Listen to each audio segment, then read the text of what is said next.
Pelo menos 1 de cada 10 adolescentes entre 11 e 17 anos já teve contato com algum conteúdo da internet sobre formas de cometer suicídio.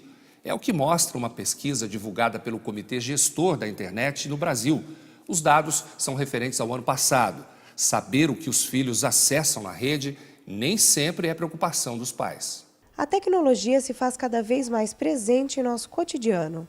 Com isso, crianças e adolescentes crescem navegando nas redes sociais, vidrados em jogos. Acompanhar o que os filhos fazem na internet é importante, inclusive, para evitar tragédias. E além dessas situações, ainda existe a possibilidade de cyberbullying ou a exposição de conteúdo íntimo.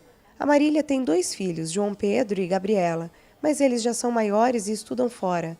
Atualmente, ela está responsável por sua sobrinha, a Marcela, que veio morar com a tia por conta dos estudos. Marília acredita que é mais importante que controlar o acesso da internet é instruir e dialogar. Eu acho difícil esse controle. Eu acho que o mais importante é que sempre a gente esteja conversando sobre os cuidados para que ela mesma faça essa seleção do que ela pode ou não ver. Mesmo porque a gente não está 24 horas juntas e ela tem acesso à internet 24 horas. Então, assim, seria até uma ilusão esse controle, né? Dizer que eu vou conseguir fazer um controle. Eu acredito que instruindo, conversando, informando, né? O que pode acontecer, o que está acontecendo por aí, o que pode dar certo, o que pode dar errado. E passando para ela mesma essa responsabilidade. Para Marcela, os receios que os adultos têm quanto ao uso da internet são compreensíveis. Dá sim, porque eu acredito, eu pelo menos tenho essa consciência de que existe muita coisa que eu não tenho tanta experiência, não tenho tanta idade para entender, nem para... Enfim, eu tenho a consciência do perigo que existe e que tem tanta gente ruim no mundo, né? Então não dá para controlar. Perguntamos para a adolescente se ela acha que o cuidado com as meninas deve ser maior que o cuidado com os rapazes. A menina ela precisa ter um cuidado maior, sim, infelizmente. Não deveria ser assim, mas ela precisa ter um cuidado maior, porque é, sim, muito mais alvo dos abusos, como é que se diz, os pedófilos da internet, e todo esse tipo de coisa. Então, acredito que um pouco, sim. Conversamos com o psicólogo Paulo Sodré e ele defende que a orientação é fundamental nesse acompanhamento do uso da internet. Seria interessante construir junto com o adolescente essa privacidade que ele vai poder ter. Então, a orientação, a presença do pai é um fator importantíssimo nesse acompanhamento. A partir do momento que ele sente seguro que o seu filho tem uma compreensão, sabe dos limites e consegue lidar com essas coisas, ele pode estar dando mais liberdade para o seu filho ter essa privacidade. Do contrário, vai ter que estabelecer uma liberdade um pouco mais compartilhada com os pais. Para o psicólogo, uma forma dos filhos mostrarem para os pais que merecem essa confiança é demonstrando limites e autocontrole. Na realidade, eles têm que, sim, buscar conquistar a confiança. Mas como é conquistar essa confiança? É mostrar para os pais que eles sabem ter o autocontrole nas coisas que estão lidando. No seu manuseio diário da internet, estabelecer limites, né? Porque hoje você também vê que o jovem, diante da internet, ele perde os limites das coisas. Ele deixa de viver, em partes, para viver um mundo virtual. Isso é complicado. Paulo Sodré orienta os pais no que fazer caso os filhos sejam vítimas de cyberbullying ou tenham a sua intimidade exposta.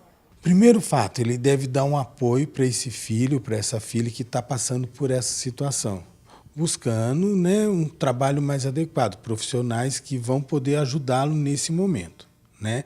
E até o uso, às vezes, de uma denúncia numa delegacia, fazer toda essa forma de buscar uma resolução para isso, parar, criar um limite.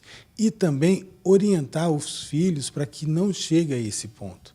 Então, quer dizer, a prevenção é um fator crucial para que esse filho não seja exposto. Então, a orientação, nós voltamos na base, né? Agora, se o fato aconteceu, é buscar os meios adequados para essa resolução, sempre dando apoio ao seu filho.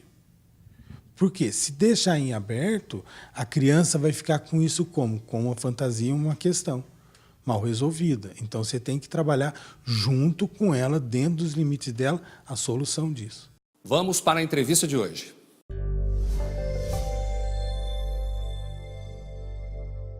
De uns tempos para cá, o tema pedofilia tem alcançado as primeiras páginas dos jornais com grande destaque, envolvendo gente que devia dar o exemplo, né? Nessa absoluta falta de caráter que é abusar das crianças, abusar de uma forma sexual bastante condenável.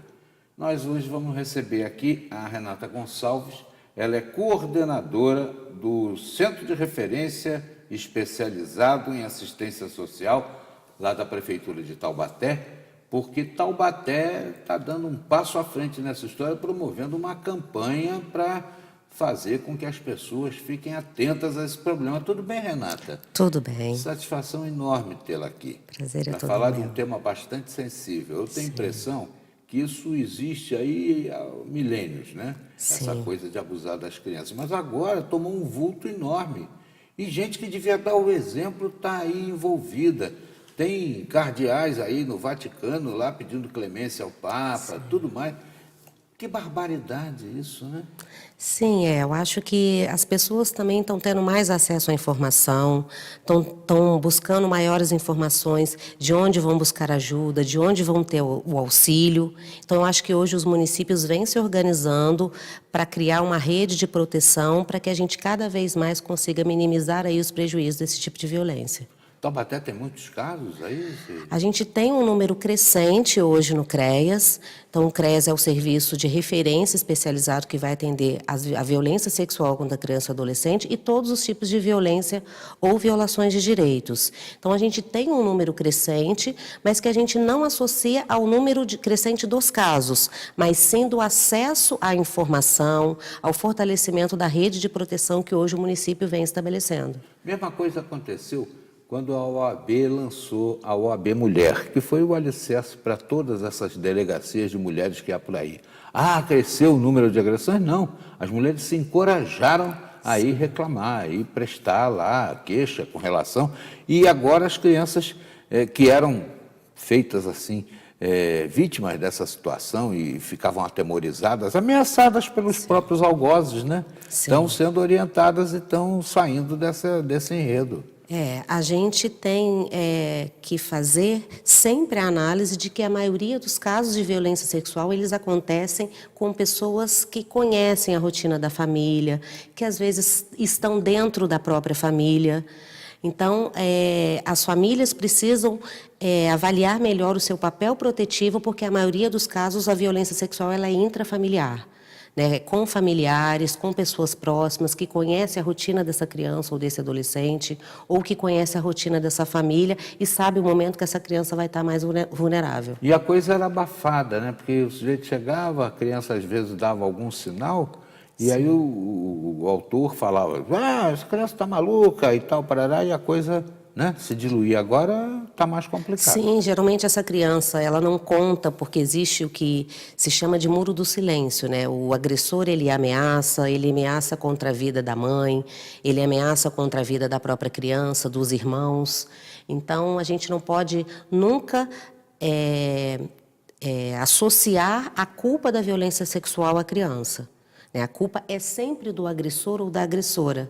A gente também não pode achar que só homens violentam, claro que a maioria dos casos são homens, mas a gente também tem casos de mulheres agressoras, como a gente tem meninos agredidos sexualmente. Então, a questão de gênero na violência sexual, ela também ela não está estabelecida. Só homens agridem ou só meninas são vítimas de violência sexual.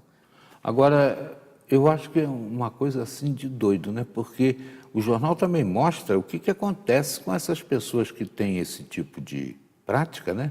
Quando são presas, né? Porque lá na penitenciária o julgamento é grave, inclusive o sujeito passa lá por um processo de expiação grave, né? Tem gente que é tatuada com símbolos também No sexuais. CREAS, a gente não tem a função da responsabilização do agressor. O nosso trabalho é o apoio, o acompanhamento da família e fortalecê-la para que ela faça o boletim de ocorrência. Mas não é critério. Então, a gente tenta trabalhar para que essa família tenha consciência da importância do boletim de ocorrência para que judicialmente esse agressor possa ser responsabilizado. Bom, no caso, vocês atuam preventivamente também, junto a pedagogos, professores? Sim, sim. No CREAS, a gente tem uma equipe multiprofissional formada por assistentes sociais, psicólogos, terapeutas ocupacionais, educadores, que a gente faz esse trabalho, né, é rotina do nosso atendimento, mas nessa semana, até o dia 18, a gente está intensificando as ações de enfrentamento. Então, em parceria com a Secretaria de Esportes, com a Secretaria de Ensino estadual e municipal, a gente está fazendo várias atividades, desde a capacitação dos professores, porque é importante a gente ressaltar que muitas vezes a criança fica em horário integral na escola e a escola pode ser um espaço de proteção, além da orientação com os alunos, crianças e adolescentes. Eu estou sabendo que afora tudo isso, vocês vão fazer uma grande passeata também, né? E chamando a cidadania a participar. Vou te pedir para falar sobre a importância da participação da cidadania e a caminhada na volta da entrevista.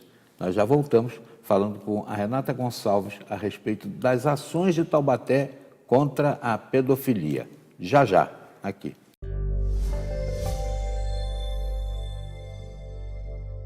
Batalhão do Exército de Pindamonhangaba completa 72 anos. O repórter setorial volta daqui a pouco.